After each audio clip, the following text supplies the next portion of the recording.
An important milestone in the history of the democracy. देखिए जो important milestone यदि एक रहा एक जो पत्थर कहते हैं रोड के आसपास आपने देखा होगा तो माइलस्टोन उसको कहा जाता है। लेकिन यदि हम हिस्ट्री की बात कर रहे थे एक हिस्ट्री में कि जो इम्पोर्टेंट माइलस्टोन जो है डेमोक्रेसी वाज एस्टैब्लिश ऑन 4 जुलाई 1706 में डेमोक्रेसी एस्टैब्लिशमेंट हुआ था, जब वहाँ पे ना America claim independence from the Britain, जब अमेरिका ने ब्रिटेन से आज़ादी के लिए क्लेम किया था।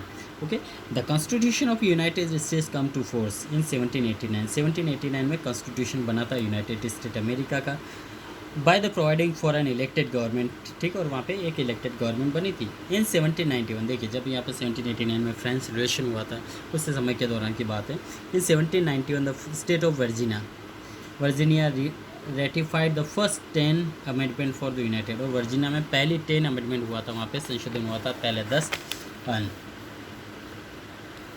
State constitution and this was known as the bill of right, और यही कहलाता bill of right. It granted right including freedom of religion. देखिए इसमें कौन कौन सी चीज़ें ग्रांट की गई थी।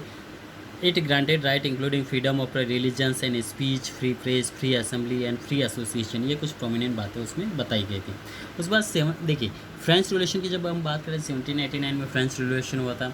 1789 instead it liberty, fraternity and equality and the basic principle of the democracy. और हालांकि इसका बेसिक जो प्रिंसिपल था वो डेमोक्रेसी ही रहा था।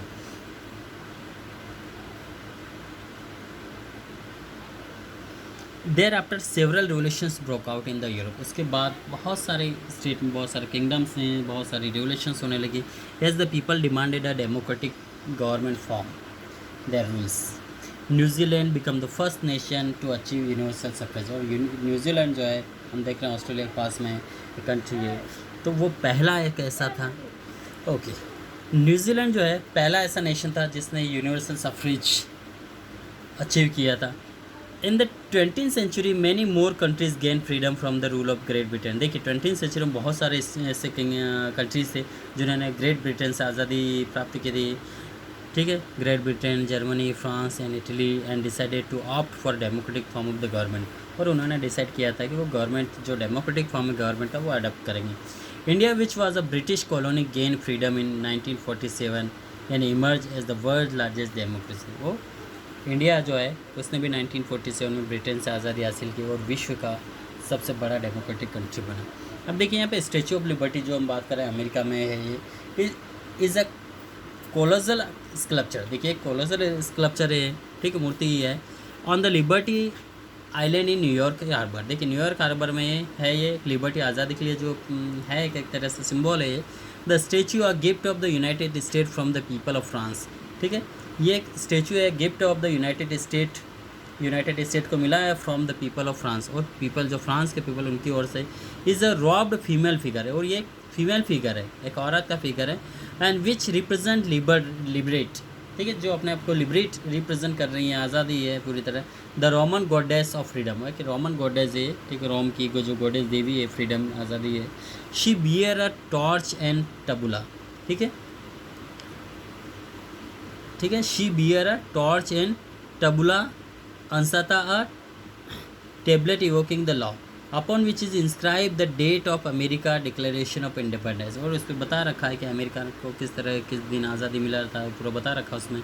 And broken chain lies at her feet. और वहाँ पे उसके पैरों में एक टूटी हुई चेन है कड़ी, जो आज़ादी का एक सिंबल बता रही है। The statue has become icon of the freedom of United state.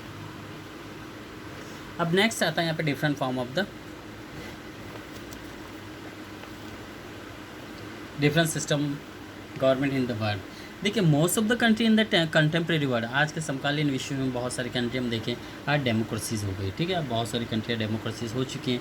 There are different type of democracy today. आज बहुत से प्रकार के डेमोक्रेसी कंट्रीज़ है today, but democracy is mainly two type. देख यहाँ पे डेमोक्रेसी दो प्रकार की देख सकते हैं हम। सबसे पहले direct democracy, indirect democracy.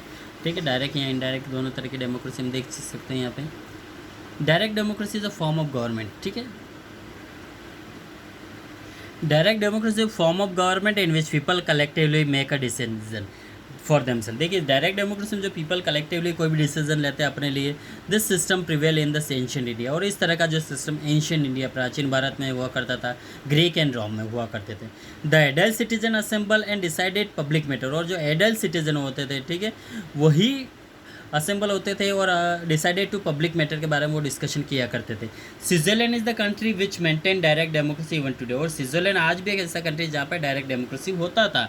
In direct democracy देखिए, indirect democracy citizen elect representative to make a law on their behalf. देखिए इनडायरेक्ट डेमोक्रेसी में जो सिटीजन होते हैं कंट्री के, वो अपने रिप्रेजेंटेटिव को इलेक्ट करते हैं और वही लॉ बनाते हैं और उनके बिहाफ पर वो अपना जो भी डिसीजन लेते हैं। They choose their representative form of the competing political party in regular free and fair election. और रेगुलर फ्री और फेयर इलेक्शन होते हैं, एक रेगुलर इंटरवल ऑफ टाइम के बाद लगातार इलेक्शन होते हैं, जैसे भारत अपना एक कंट्री एग्जाम्पल है। और वो जो रिप्रेजेंटेटिव होते हैं वही सारे लॉस बनाते हैं, ठीक है, या उसमें अमेंडमेंट करते हैं, या जो भी डिसीजन लेना होता है वो रिप्रेजेंटेटिव ही करते हैं। A winning candidate has to win more votes than other candidate to become the member of parliament. Canada, the USA, Britain and India have this kind of democracy. ठीक है, कनाडा, यूएसए, ब्रिटेन में इस तरह की democracy है, as well as India में भी है।